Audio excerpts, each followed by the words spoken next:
रात स्याही जितनी काली थी। घने जंगल में एक अकेली सुनसान सड़क एक लंबे काले सांप की तरह मुड़ी हुई थी। चांद आसमान में एक पीला सा टुकड़ा भर था। घने भारी बादलों के पीछे छिपा हुआ था, जो बारिश का वादा तो करते थे, लेकिन आपको पता है, कभी बरसते नहीं थे।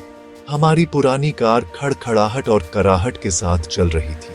उसकी हेडलाइट्स दम घोंट देने वाले अंधेरे में एक कमजोर रास्ता काट रही थी।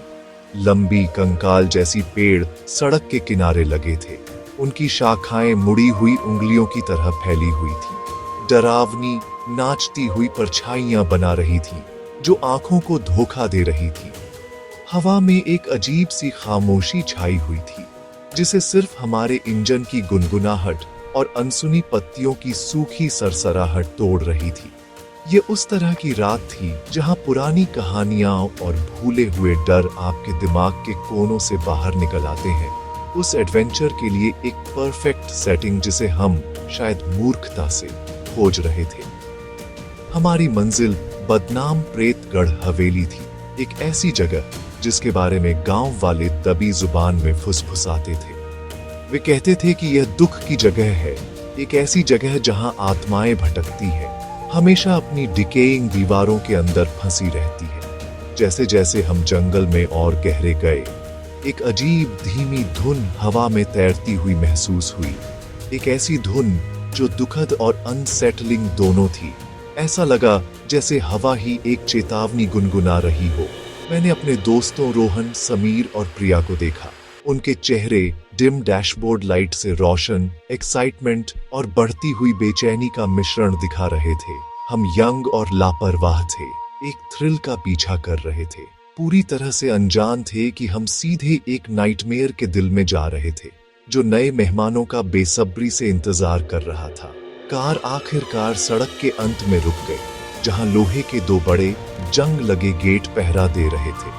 वे आधे खुले थे, जैसे हमें अंदर बुला रहे हों या शायद हमें दूर रहने की चेतावनी दे रहे हों। उनके परे एक छोटी पहाड़ी की चोटी पर हवेली की सिलुएट थी। वह ग्लूमी आसमान के सामने खड़ी थी, एक डार्क और मेनेसिंग आकृति। बिजली एक पल के लिए चमकी, हवेली की जैगेड आउटलाइन को रोशन करते हुए। वह प्राचीन और थकी हुई लग रही थी। उसकी आत्मा समय और निग्लेक्ट से टूटी हुई थी। हवा पेड़ों के बीच से तेज आवाज में बह रही थी, अपने साथ एक चिलिंग ठंडक ला रही थी, जिसका मौसम से कोई लेना देना नहीं था। यह ऐसी ठंडक थी जो हड्डियों में घुस जाती थी, उस डर की एक प्रेमोनिशन जो अंदर हमारा इंतजार कर रहा था। खैर, हम आ गए। हे, शायद आज रात हमें कुछ असली भूत मिलेंगे, या आपको पता है, गूल्स या कुछ और। साइलेंट अपनी टॉर्च कसकर पकड़े हुए। मैं अपने दिल को अपनी पसलियों से टकराते हुए महसूस कर सकता था। डर और एंटिसिपेशन की एक स्थिर धड़कन। हवेली हमें देख रही थी। उसकी अंधेरी खिड़कियां खोखली आंखों जैसी थीं। उसकी प्रेजेंस रात में एक भारी वजन थी। हम कार से बाहर निकले। हमारे पैरों के नीचे बजरी की आवाज एक ऐसी दुनिया में एकमात्र आवाज थी जो पूरी तरह से शांत हो गई थी। हम प्रेतगढ़ की दहलीज पर थे और अब पीछे मुड़ने का कोई रास्ता नहीं था। चरमराहट वाले गेट्स को खोलते हुए हम हवेली की ओर ओवरग्रोन रास्ते पर अपनी धीमी चाल चलने लगे। हवेली हर कदम पर बड़ी और इंटिमिडेटिंग होती जा रही थी। उसकी दीवारें हरी काई और गहरे निशानों से रंगी हुई थी, जहां बारिश ने सालों की धूल धो दी थी। कई खिड़कियां टूटी हुई थी, उनके पीछे गेपिंग काले छेद रह गए थे, जो रात में खाली आंखों की तरह घूर रहे थे। एक बड़ा लकड़ी का दरवाजा, उसकी नक्काशी धूल और डिके से ढकी हुई थी, थोड़ा खुला हुआ था। यह अंदर के अंधेरे में एक साइलेंट इनविटेशन था। हवा में नम मिट्टी, सड़ी हुई लकड़ी और कुछ और एक हल्की मीठी गंध, जैसे पुरानी भूली हुई परफ्यूम की गंध भरी हुई थी। यह एक ऐसी जगह थी जिसे समय ने छोड़ दिया था, उसे अकेलेपन में क्रम्बलिंग के लिए छोड़ दिया था। हम अंदर चले गए। हमारी टॉर्च मोटी ऑप्रेसिव अंधेरे को काट रही थी। मुख्य हॉल विशाल और परछाइयों से भरा हुआ था। धूल के कण हमारी रोशनी की किरणों में छोटे गोस्टली फायरफ्लाइज की तरह नाच रहे थे। मकड़ी के जाले रुई की तरह मोटे छत से लटक रहे थे और हर चीज पर फ्यूनरल श्राउड्स की तरह लपेटे हुए थे। फर्नीचर सफेद कपड़ों से ढके हुए अजीब बेढंगे रूपों का एक संग्रह था, जो साइलेंट वेटिंग फैंटम्स की एक सभा जैसा लग रहा था। एक बड़ी सीढ़ी जिसकी रेलिंग टूटी हुई थी, ऊपर की मंजिल के ग्लूम में कर्विंग थी। पुरानी तस्वीरें दीवारों पर टेढ़ी मेढ़ी लटकी हुई थीं। उनके विषयों की आंखें धूल और उम्र की एक परत के पीछे से हमारी हर हरकत का पीछा करती हुई लग रही थी। यहाँ की खामोशी अलग थी। ये एक जीवित सांस लेने वाली चीज थी जो चारों ओर से हम पर दबाव डाल रही थी। यहाँ बहुत ठंड है। वह गलत नहीं थी। हवेली में एक गहरी ठंडक छा गई थी, एक ऐसी ठंडक जो प्राचीन और अननेचुरल महसूस हो रही थी। शायद यहाँ कोई खजाना छिपा है। लेकिन उसकी आवाज कैवर्नस जगह में अजीब तरह से गूंज रही थी, छोटी और इनसिग्निफिकेंट लग रही थी। जैसे ही वह बोला, सामने का बड़ा दरवाजा जिसे हमने खुला छोड़ दिया था, धीरे धीरे एक तेज निश्चित धमक के साथ बंद हो गया। आवाज हॉल में गूंज उठी, जिससे हम सब उछल पड़े। हमने दरवाजे को घूरकर देखा। हमारे दिल जोर से धड़क रहे थे। हवा, हमने खुद से कहा। यह सिर्फ हवा थी, लेकिन हम सब जानते थे कि जब हम अंदर आए थे तब कोई हवा नहीं चल रही थी। हमारे अपने फ्रैंटिक सांस लेने के कोरस में एक नई आवाज शामिल हो गई, एक बच्चे की हल्की मासूम खिलखिलाहट। ऐसा लग रहा था कि यह सीढ़ियों के ऊपर से आ रही थी, एक ऐसी आवाज जो इस डेसोलेट रूइन में इतनी आउट ऑफ प्लेस थी कि उसने मेरी रीढ़ में एक सिहरन भेज दी। हम जम गए। हमारी टॉर्च ऊपर के अंधेरे की ओर इशारा कर रही थी। फिर कमरे के एक कोने में एक धूल भरी आर्म चेयर पर बैठी एक छोटी पोर्सिलेन गुड़िया ने हमारा ध्यान खींचा। जहां उसकी आंखें होनी चाहिए थीं, वहां दो छोटी लाल रोशनी चमकने लगी, एक सिनिस्टर क्रिम्सन लाइट डाल रही थी। खिलखिलाहट तेज और करीब आती हुई। खिलखिलाहट तेज होती गई, करीब आती गई, जैसे कोई बच्चा खेलते हुए सीढ़ियों से हमारी ओर भाग रहा हो, परछाइयों से छिपा हुआ हो। यह खेल अब मजेदार नहीं था। हवेली जाग चुकी थी और उसने हमें अपनी भयानक आगोश में ले लिया था। दहशत तेजी से बढ़ने लगी। हमारे मूर्खतापूर्ण एडवेंचर को सर्वाइवल के लिए एक डेस्परेट फाइट में बदल दिया। फ्लैशलाइट्स, घुटन भरे अंधेरे में हमारे आराम का एकमात्र स्रोत, एक एक करके फ्लिकर और बंद होने लगी, जिससे हम लगभग पूरी तरह से अंधेरे में डूब गए। घबराहट छा गई। हम एक दूसरे को पुकारने लगे। हमारी आवाजें कांप रही थीं और तनावपूर्ण थीं। अचानक हवेली की लाइटें एक पल के लिए चमक उठीं, किसी अनदेखे स्रोत से संचालित होकर। उस संक्षिप्त ब्लाइंडिंग फ्लैश में हमने उन्हें देखा, सीढ़ियों के ऊपर खड़े बच्चों की शैडोवी आकृतियां, उनके चेहरे पीले और उनकी आंखें खाली। फिर उतनी ही तेजी से अंधेरा लौट आया, पहले से कहीं ज्यादा गहरा और मेनेसिंग। उस भयानक आफ्टर इमेज को हमारे दिमाग में जलाकर छोड़ गया। हवा भयानक आवाजों से भर गई। मासूम खिलखिलाहट, मॉकिंग लाफ्टर और दुखद सिसकियों में बदल गई थी, जो घर के हर कोने से गूंज रही थी। हमें ऊपर की लकड़ी की फर्श पर छोटे पैरों के चलने की आवाज सुनाई दे रही थी। उसके बाद तेज डेस्परेट चीखें सुनाई दे रही थी, जो रात के फैब्रिक को फाड़ती हुई लग रही थी। पेट फाड़ देने वाली चीख। जब हमने एक स्पेयर फ्लैशलाइट को काम करने में कामयाबी हासिल की, तो हमने उसे कमरे के बीच में स्टिफली खड़ा देखा। उसकी आंखें एक ऐसे डर से चौड़ी थीं जो उसका अपना नहीं था। उसका शरीर ट्विच और कंटोर्ट होने लगा, और जब वह बोला तो उसकी आवाज उसकी अपनी नहीं थी।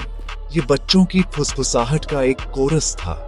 सभी एक साथ बोल रहे थे, तुम नहीं जा सकते, हमारे साथ खेलो, हमेशा के लिए। केस फैल गया।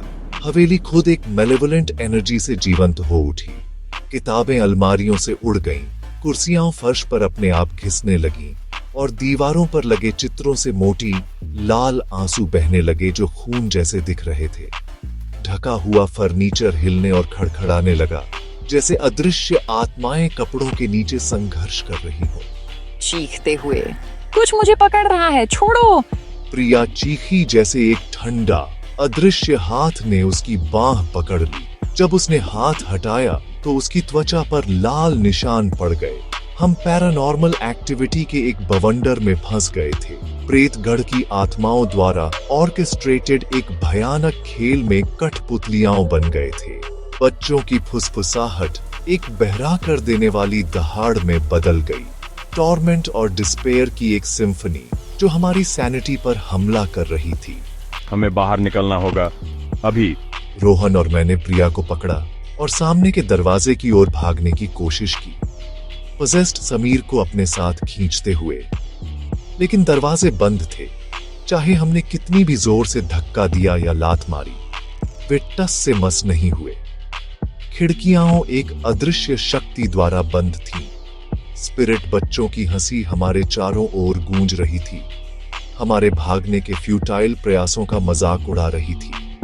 एक बड़ी परछाई दीवार से अलग हुई और हमारी ओर सरकती हुई आई, ग्लोइंग लाल आंखों वाली प्योर डार्कनेस की एक फॉर्मलेस एंटिटी। यह इस जगह का मास्टर था, इसकी बुराई का स्रोत। हम घिरे हुए थे। हर गुजरते पल के साथ हमारी उम्मीद कम होती जा रही थी। परछाइयों और चीखों के एक डांस में खो गए थे जिससे बचने का कोई रास्ता नहीं दिख रहा था। रात दहशत की अनंतता थी। हम बड़े हॉल के एक कोने में एक साथ हडल्ड थे, सूरज उगने की प्रार्थना कर रहे थे, नाइटमेयर के खत्म होने की प्रार्थना कर रहे थे। पोल्टरगाइस्ट एक्टिविटी लहरों में जारी रही। कभी कभी हवेली एक भयानक खामोशी में डूब जाती थी और कभी कभी यह चीखों और उड़ती हुई चीजों के कैकोफनी में फूट पड़ती थी। समीर कैटाटोनिक स्टेट्स और वायलेंट फिट्स के बीच बारी बारी से आता था। उसका शरीर उन क्रूर आत्माओं द्वारा नियंत्रित होता था जो उसके अंदर जड़ जमा चुकी थी। हमने समय का सारा हिसाब खो दिया था। एक टाइमलेस हॉन्टेड जगह में फंस गए थे जहां दुनिया के सामान्य नियम अब लागू नहीं होते थे। हवा डिके और डर की बदबू से भरी हुई थी। हमारे चारों ओर मौजूद अनदेखी भयावहताओं की एक निरंतर याद दिला रही थी, देख रही थी और इंतजार कर रही थी। फिर जितनी तेजी से यह शुरू हुआ था, केओस कम हो गया। हवेली पर एक गहरी खामोशी छा गई, पहले से कहीं ज्यादा गहरी और पूरी। एक टूटी हुई खिड़की से हमने भोर की पहली हल्की भूरी रोशनी देखी जो पूर्वी आकाश को रंग रही थी। सुबह की सूरज की पहली किरणें धूल से सने शीशे से गुजरी। कमरे में लंबी धूल भरी किरणें डाल रही थी। ऑप्रेसिव ठंडी हवा उठने लगी। उसकी जगह एक पुराने खाली घर की साधारण सामान्य ठंडक ने ले ली। हमने चारों ओर देखा। फर्नीचर अपनी जगह पर वापस आ गया था। किताबें अपनी अलमारियों पर थीं और चित्रों पर खून गायब हो गया था। ऐसा लग रहा था जैसे रात की भयावहता एक साझा सामूहिक हेलुसिनेशन से ज्यादा कुछ नहीं थी। सामने का दरवाजा जो पूरी रात बंद था अब थोड़ा खुला हुआ था, जैसा हमने उसे पहली बार पाया था। हम ताजी सुबह की हवा में लड़खड़ाते हुए बाहर निकले। सांस लेने के लिए हाँफ रहे थे। हमारे शरीर पर चोट के निशान थे और हमारे दिमाग स्कार्ड थे। समीर जमीन पर गिर पड़ा। उसके शरीर से पोजेशन के आखिरी निशान निकलते ही उसकी आंखों में जान लौट आई। मुझे गुड़िया की आंखों के लाल चमकने के बाद कुछ भी याद नहीं है। हमारी कार अभी भी गेट के पास खड़ी थी, हमारे ऑर्डियल की एक साइलेंट गवाह। हमारे पीछे की हवेली अब शांत लग रही थी, सुबह की नरम रोशनी में लगभग सुंदर। ये बस एक पुरानी परित्यक्त इमारत थी। उसके रहस्य एक बार फिर उसकी क्रम्बलिंग दीवारों के पीछे छिपे हुए थे। हमें हुए आतंक का कोई निशान नहीं था। हमने उस रात के बारे में फिर कभी बात नहीं की, लेकिन यादें बनी हुई हैं। हमारी आत्माओं पर एक काला दाग। प्रेतगढ़ हवेली अभी भी अपनी अकेली पहाड़ी पर खड़ी है, शांत और इंतजार कर रही है। गांव वाले कहते हैं कि कुछ रातों में अगर आप ध्यान से सुने तो आपको अभी भी हवा में बच्चों की हल्की उदास खिलखिलाहट तैरती हुई सुनाई दे सकती है। एक गोस्टली इनविटेशन, एक ऐसे खेल के लिए जिससे कोई कभी वापस नहीं आता। वे कहते हैं कि हवेली खाली है, कि वहां कोई नहीं है, लेकिन हम बेहतर जानते हैं। हम जानते हैं कि बच्चे अभी भी वहां हैं, हमेशा परछाइयों में खेलते रहते हैं, अपने अगले मेहमानों का इंतजार कर रहे हैं।